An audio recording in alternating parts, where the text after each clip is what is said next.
адам бізде жаңағыдай мысалы қателіктер жасап қойған кезде, қателік жасалған кезде Алла тағала қалай ораласың?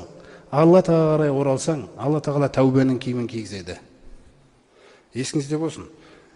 Қандай да бір қателіктен кейін бірден тәуба Алла тағала қарай оралу керек.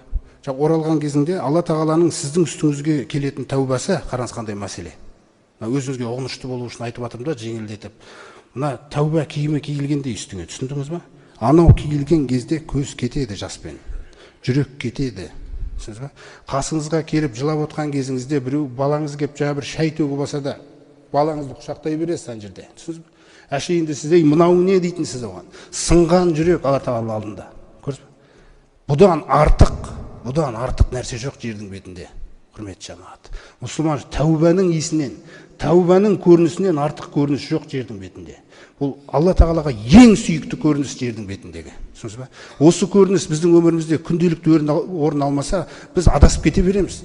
Өзіміз тура жолда жүрген болып жүреміз. Түсіндіңіз бе? Неге біз бір-бірімізбен ұрысып қаламыз кейде? Тәуба жоқ бізде. Көрдіңіз бе қандай мәселе? Ұрысып жатамыз бір-бірімізбен.